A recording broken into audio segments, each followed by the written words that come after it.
영국식 이론에 대해 얘기를 해볼까 합니다. 미적거리가 무엇인지, 그것이 어떻게 건강함과 연결할 수 있는지, 거리라는 개념에 대해서 얘기를 한번 해볼까 해요. 거리라는 게 하나 밀착하는 분리. 질문을 드렸거든. 근데 그게 미적거리는 아니라고 얘기를 하셨어. 그래서 이제 그게 왜 미적거리가 아니지? 그거는 미적거리.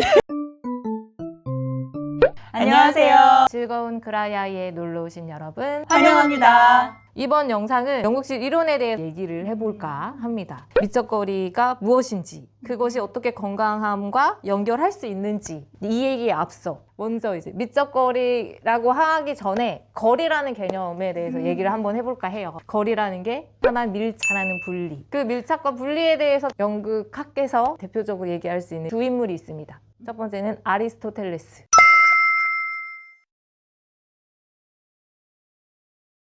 예술계에서는 카타르시스를 느끼는 거에 대해서 굉장히 중요하게 여겼어요. 카타르시스가 뭐냐? 이건 비극을 기준으로 얘기를 하는 건데, 비극을 내가 봤어. 그럼 내가 저 사람 너무 불쌍하다.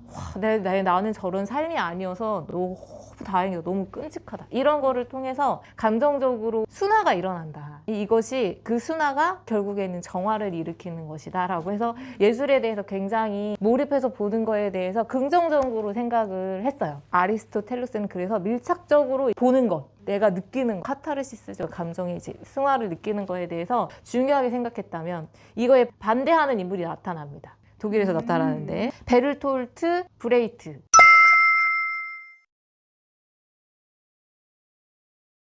그 전에 있었던 예술가들은 아리스토텔레스의 시학에 주장했던 카타르시스를 굉장히 지지를 했다라고 보면, 브레이트는 그거에 대해서 반하는 예술적인 개념을 가지고 와요. 근데 왜 그랬을까를 보면 그 시대의 시대적 배경을 봐야 되는데, 독일인이었고 그 시대에 태어났을 때 히틀러가 나치즘으로 장악을 했었던 시기였거든요. 근데 그거에 대해서 브레이트는 반대했었고, 그 부분에 대해서 여러분 정신 차리세요 라고 하는 개념으로 예술을 했던 사람이에요. 몰입해서 막 볼 수 있게끔 하는 게 아니라, 야 이거 가짜야, 이거에 대한 내가 메시지가 있어, 이러면서 이제 그게 몰입을 깨는 장치들을 마련했거든요. 갑자기 해설자가 나온다든지 뜬금없이 막 노래를 부른다든지 춤을 춘다든지 막 이런 식으로의 효과를 썼는데, 그런 효과를 소외 효과, 낯설게 하기, 뭐 이렇게 얘기를 했어요. 희곡을 보면 주제를 어떤 걸 얘기하는 인간의 이중성, 전쟁의 참혹성, 인간의 이기심, 이런 거에 대해서 희곡에서는 얘기를 해요. 그분이 추구했던 소외 효과, 이 부분에 대해서 이제 심리학적으로 사관을 하면, 아리스토텔레스는 밀착이라면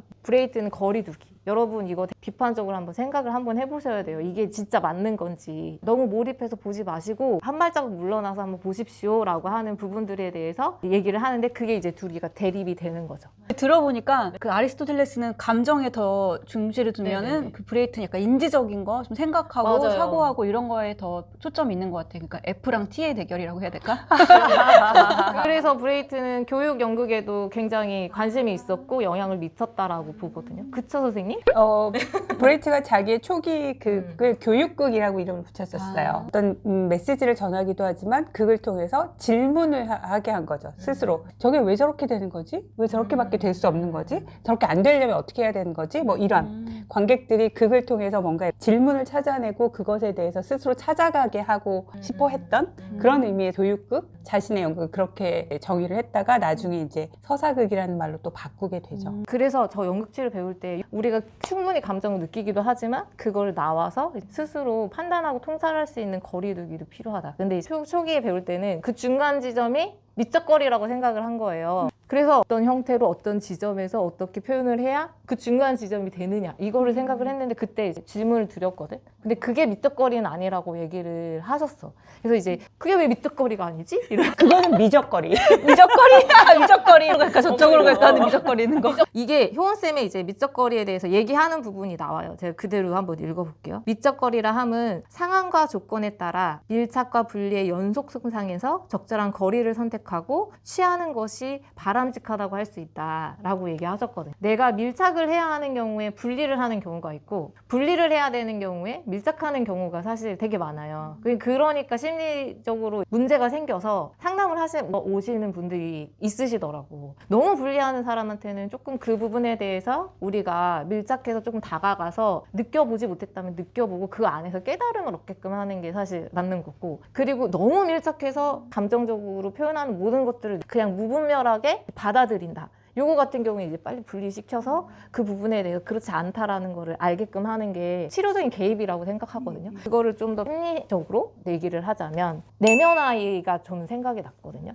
우리 과거에 있었던 사건들이 나에게 영향을 미치잖아요. 근데 그것들을 너무 밀착하거나 아니면은 분리하는 것도 밀착이 다른 유형이라고 생각을 하는데 그 부분과 관련해서 현재도 영향을 미치고 있는데도 불구하고 파악하지 못하는 경우가 있을 거라고 생각이 들어요. 근데 저는 심리학 배우면서 내가 이 부분에서 너무 밀착하고 있었구나. 그때 나는 그랬지만, 그리고 그때 상황이 그렇게 판단하지 않아도 되는 부분인데 내가 너무 다행적으로 생각을 한 부분도 있는데 내가 그거를 너무 지금까지 끌고 왔었나 하는 부분들을 좀 새롭게 알게 됐던 부분들이 있었거든요. 근데 그런 부분들에 대해서 좀 얘기를 나누면 좋을 것 같다라는 생각이 들었어요. 근데 혹시 두 분 있으신 거 있어요? 제가 몇 살 때인지 정확하게 기억은 안 나는데 아마 초등학생 때였던 것 같아요. 근데 저희 아버지가 일기를 쓰셨어요. 근데 어느 날 그냥 집에 아무도 없는데 아버지 일기장을 보고 싶은 생각이 들어서 이렇게 펼쳐서 읽었어. 그림도 잘 그리셔가지고 되게 재밌었거든요. 만화보듯이. 근데 어느 대목에 아이 낳은 걸 후회한다라는 그런 식의 내용이 있었던 거예요. 제가 그때 그 말을 이해할 나이였죠. 근데 지금 생각해보면 그 후회한다라는 게 어떤 의미냐면 충분히 잘 돌보고 좋은 환경에서 양육하지 못하는 것에 대한 어떤 자책감? 그런 것에 대한 표현이었던 건데 그것까지 다 제가 이해하기는 좀 어려운 나이였던 거죠. 근데 그걸 보고 제가 막 충격을 받거나 막 그랬던 건 아닌데 이상하게 혼자 있을 때면 그걸 또 보고 그랬던 기억이 나요.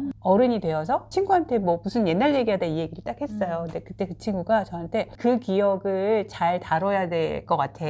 그런 말을 딱 하더라고요. 그래서 그 말을 듣고 다시 곱씹고 이렇게 보다 보니까 아, 내가 환영받지 못한 환대받지 못한 아이라는 생각을 되게 깊게 가지고 있었구나.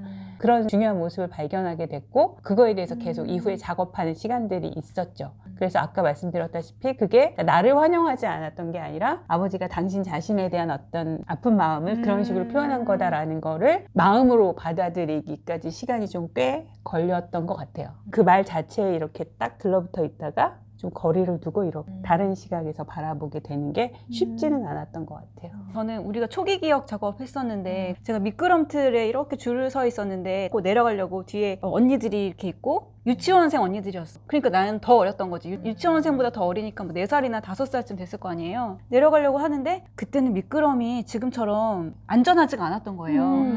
그래서 뭐 한 부분이 약간 돌길 같은 게 있었어. 그래서 타이즈가 걸려서 못 내려가고 있었던 거야. 다치진 않고 다치진 똑같은데 그러니까 이게 날카롭고 그런 게 아니고 이게 걸릴 정도의 그 돌기가 있었나 봐요. 그래서 쉽게 못 내려가고 있었는데 뒤에서 언니들이 애기가 무서워서 못 내려가나 봐 그러면서 근데 언니들이 막 기다리고 있으니까 내가 빨리 내려가야 될 것 같고 근데 나 걸렸는데 너무 억울하고 막 그런 마음이 별거 아닌 일인 것 같은데 되게 크게 가슴에 남았었어요. 근데 제가 지하철에 이렇게 기다리고 있을 때 저희 남편이 성격이 좀 급하거든요. 그래서 빨리 이제 자리 잡아야 되니까 뒤에서 막 사람들이 이렇게 내리고 있는 뒤에서 이렇게 밀 때가 있어.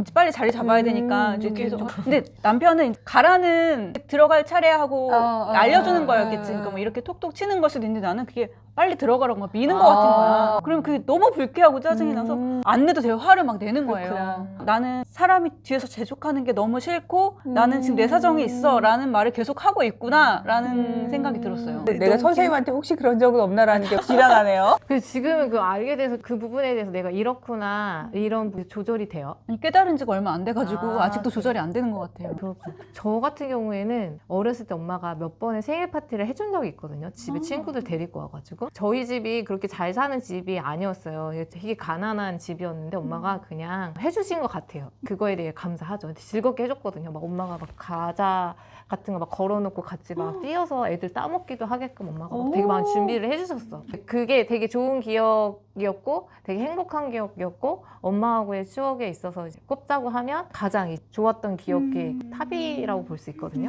그런데 내가 친구가 많지 않아가지고 친구 초대해서 오라고 했는데 내가 친구들한테 그냥 그날 나 생일 파티 하는데 같이 갈래? 이렇게 얘기해가지고 그날 안 친한 애 다 온 거야 애들이. 그래서 엄마가 준비해 놓은 음식 게임 이렇게 하고 돌아갔어. 다음날 그래도 제 선물을 줘야 되지 않을까? 이렇게 뒤에서 하는 얘기가 들리는 거야. 근데 얼마짜리 할 거야? 나는 없는데 나는 뭐 그냥 간단한 거 싼 거 하나 골라 이러면서 이제 하는 얘기를 내가 앞에 들은 거지. 그것도 사실 기분이 썩 좋지 않았고 그랬는데 이제 애들이 이제 와가지고 이렇게 던져주는 거예요. 책상에. 근데 그게 되게 좀 수치스러웠어요. 그 선물을 받기도 뭐하고 안 받기도 뭐하고 받긴 받았거든요. 근데 그게 나한테 좋은 기억은 아니어서 누가 나한테 선물을 줄 때 약간 대가성 같이 느껴질 때가 있어요. 뭐 사고 나서 지불의 느낌으로. 그래서 선물을 주면 내가 뭐 해줘야 되나 이 사람한테? 그런 생각을 할 때가 종종 있거든요. 이 선물이 가끔 달갑지가 않을 때가 있어요. 그러면은 곰곰이 생각을 해보면 그때랑 오버랩이 돼. 아직도 그게 막 너무 섭섭하거든요. 그래서 그런 기억이다 보니까 내가 선물을 받는 부분이 좋은 감정이 들어서 준다기보다는 내가 대가를 바라는 거구나 아니면 어쩔 수 없이 주는 거구나 이런 좀 부정적인 마음이 많이 들었어요. 그렇지 않다라는 걸 바꾸고 있고 지금은 불편해하지 않으려고 되게 노력을 하죠. 지금의 나를 좋아해주는 사람들은 진심이니까 그거에 대해서 마음을 진짜 진심으로 받아야 되겠다 이런 생각을 한 적이 있었거든요. 그러니까 그 부분에 대해서 요거랑 빗대서 얘기하면 너무 밀착했던 거지 그 아이한테. 그래서 좀 이렇게 나와서 생각을 해보면 그 아이들 입장에서도 생각을 해보면 그럴 수 있어. 돈 없는데 그냥 놀러 간 거잖아. 용돈 걔네들 얼마나 있었겠어. 근데 그 중에서 이제 사줘야 될 것 같긴 한데 뭐 사줄까? 이래서 이제 그 아이들의 얘기를 했던 거고 근데 난 그게 우연을 그냥 들렸던 것 뿐이고 근데 물론 이렇게 준 건데 내가 그냥 그 수치심에 던졌다고 생각할 수도 있지. 근데 어쨌든 나의 여러 가지 감정이 뒤섞여서 너무 밀착해서 객관적인 판단을 하지 못했고 그게 이제 너무 수치스럽고 별로 그렇게 좋은 기억이 아니니까 지금까지 영향을 미쳤구나라는 생각을 하게 됐었거든요. 그래서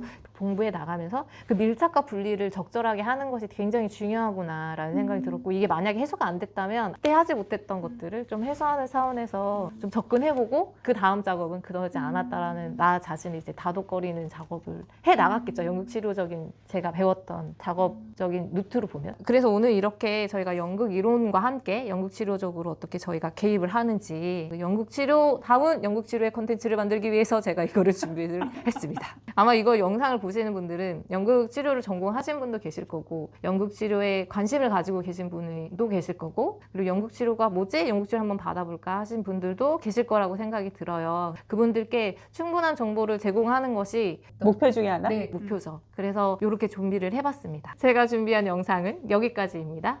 우리는 모두 즐거운 드라이아이